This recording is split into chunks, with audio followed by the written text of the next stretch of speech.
Assalamualaikum warahmatullahi wabarakatuh. Halo anak-anak, bagaimana kabarnya?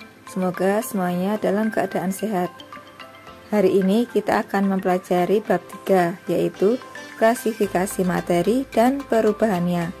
Materi IPA kelas 7 semester 1. Bagian 1.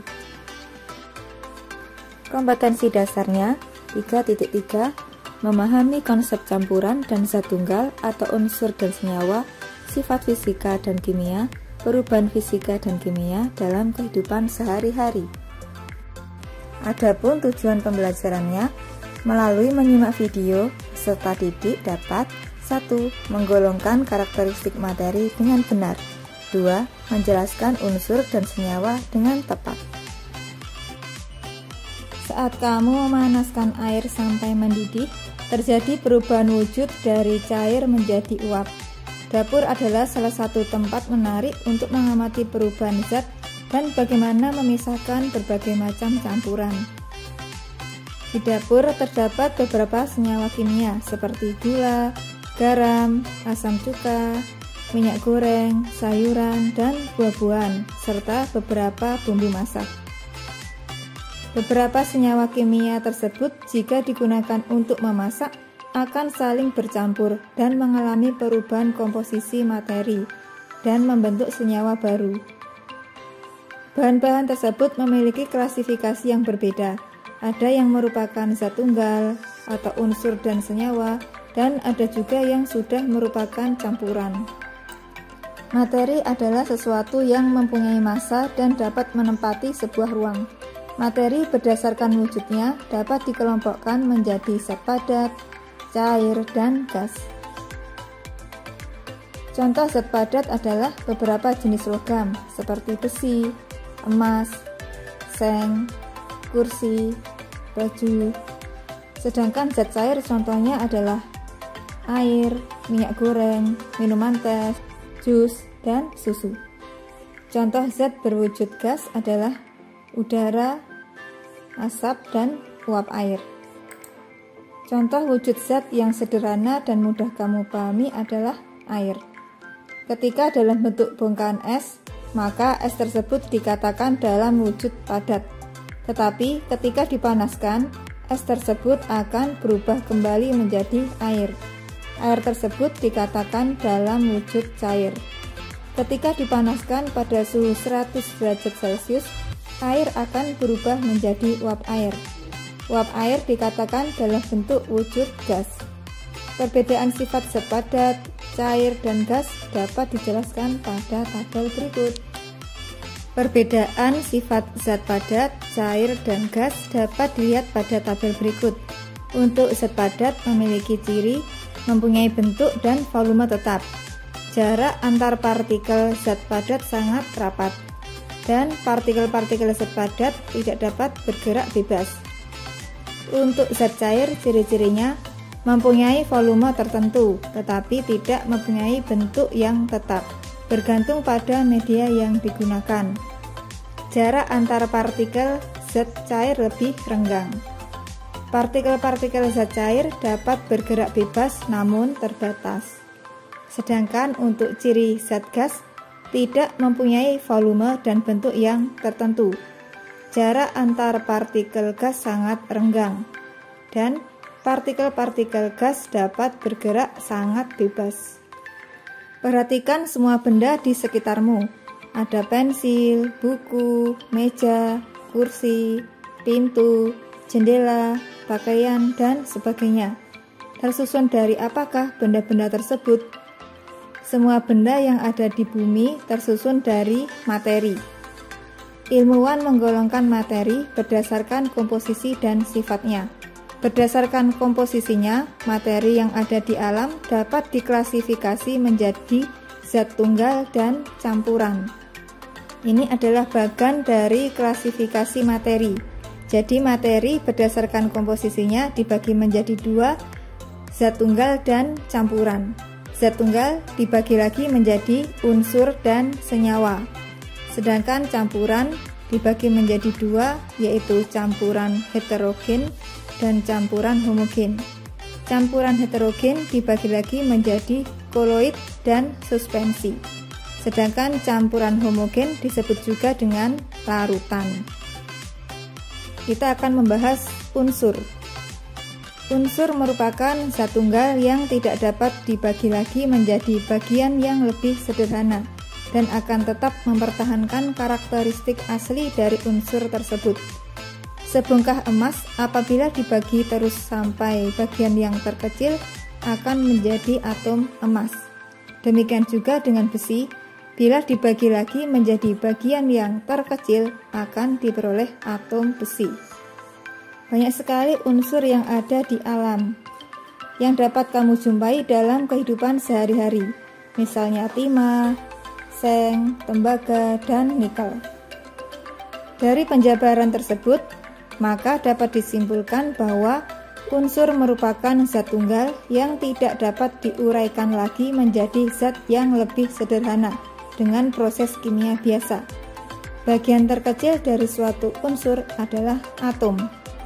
Para ahli kimia juga menggunakan simbol atau lambang untuk menunjukkan perbedaan antara unsur kimia yang satu dengan yang lainnya. Ahli kimia sudah menemukan unsur sejak abad ke-9 dan unsur secara bertahap terus berkembang sampai abad ke-20. Unsur di alam dapat dibagi menjadi unsur logam, unsur non-logam, dan semi-logam. Untuk unsur logam memiliki ciri biasanya mengkilap, berwujud padat kecuali raksa, yaitu berwujud cair, bisa ditempa, dan bersifat konduktor. Ciri unsur non-logam yaitu biasanya rapuh, berwujud padat, cair atau gas, tidak bisa ditempa, dan bersifat isolator kecuali grafit. Sedangkan semi logam cirinya dikenal sebagai metaloid, yaitu memiliki sifat antara logam dan non-logam, bersifat semi-konduktor. Berikut adalah tabel contoh unsur dari logam. Ada nama Latin, nama Indonesia, dan lambang. Yang pertama, aluminium, diberi lambang Al, A besar, L kecil. Yang kedua, aurum atau emas, lambangnya Au. Argentum atau perak, lambangnya Ag. Kalsium, lambangnya Ca. Cuprum atau tembaga, lambangnya Cu. Ferum atau besi, lambangnya Fe. Natrium, lambangnya Na. Plumbum atau timbal, lambangnya Tb. Stannum atau timah, lambangnya Sn. Untuk penulisan lambang unsur diambil dari nama Latin.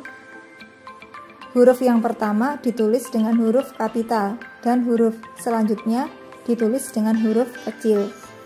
Contoh unsur non-logam: oksigen lambangnya O, hidrogen lambangnya H, karbon lambangnya C, sulfur atau belerang lambangnya S, fosforus atau fosfor lambangnya P, nitrogen lambangnya N, dan iodium atau iodin lambangnya I.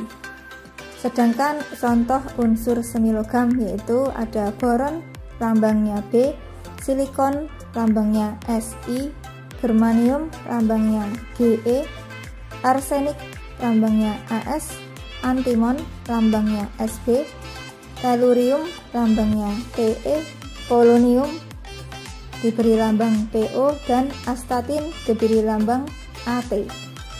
Ini adalah daftar beberapa unsur beserta kegunaannya. Untuk natrium atau Na, kegunaannya untuk membuat lampu natrium dan senyawanya digunakan untuk garam dapur. Strontium atau diberi simbol Sr, kegunaannya untuk membuat warna merah kembang api dan bahan untuk pembuatan cat kering. Magnesium atau diberi lambang Mg, paduannya digunakan untuk bahan pesawat. Iodin atau diberi lambang I, kegunaannya bahan untuk antiseptik dan senyawanya digunakan untuk garam beriodium dan fotografi. Kita lanjutkan membahas tentang senyawa. Dalam kehidupan sehari-hari, Kita sering menggunakan air, gula, garam, asam cuka, dan beberapa bahan lainnya. Bahan-bahan tersebut merupakan senyawa. Kamu telah mengetahui bahwa bagian terkecil dari sebuah unsur adalah atom. Dua atau lebih atom dapat bergabung melalui reaksi kimia dan membentuk molekul. Molekul merupakan bagian terkecil dari suatu senyawa. Gambar yang sebelah kiri adalah gambar atom. Di dalam atom ada beberapa bagian, seperti inti atom yang terdiri dari proton dan neutron. Kemudian ada elektron yang bergerak mengelilingi inti atom. Sedangkan gambar yang sebelah kanan adalah contoh dari molekul, gabungan dari dua atau lebih atom. Senyawa terdiri atas dua buah unsur atau lebih. Suatu senyawa masih dapat diuraikan menjadi unsur-unsurnya. Dari uraian tersebut dapat dijelaskan bahwa senyawa merupakan zat tunggal atau murni yang dapat diuraikan menjadi dua atau lebih zat yang lebih sederhana dengan proses kimia biasa. Misalnya air memiliki rumus H2O, dapat diuraikan menjadi unsur hidrogen dan oksigen. Senyawa terbentuk melalui proses pencampuran unsur secara kimia. Sifat suatu senyawa akan berbeda dengan sifat unsur-unsur penyusunnya. Misalnya, sifat air sebagai senyawa akan berbeda dengan sifat gas hidrogen dan oksigen sebagai unsur penyusunnya. Pada suhu kamar, air berwujud cair, sedangkan hidrogen dan oksigen keduanya berwujud gas. Air dapat digunakan untuk memadamkan api, sedangkan gas hidrogen merupakan zat yang mudah terbakar, dan gas oksigen merupakan zat yang diperlukan dalam pembakaran. Berikut contoh senyawa dan unsur penyusunnya. Nomor 1, air. Rumus kimianya H2O, unsur penyusunnya hidrogen dan oksigen. Yang kedua, garam dapur atau NaCl disusun dari natrium dan klorin. 3, gula tebu atau glukosa dengan rumus kimia C6H12O6, unsur penyusunnya karbon, hidrogen, dan oksigen. 4, amoniak dengan rumus kimia NH3 terdiri dari nitrogen dan hidrogen. 5, karbon dioksida atau CO2 tersusun dari karbon dan oksigen. 6, asam klorida atau HCl, unsur penyusunnya hidrogen dan klorin. 7, alkohol atau etanol dengan rumus kimia C2H5OH tersusun dari karbon, hidrogen, dan oksigen. Sedangkan metana atau CH4 tersusun dari karbon dan hidrogen. Demikian pembahasan tentang unsur dan senyawa pada video kali ini. Sampai jumpa di video selanjutnya. Jangan lupa untuk subscribe, like, share, komen, dan nyalakan tanda lonceng. Wassalamualaikum warahmatullahi wabarakatuh.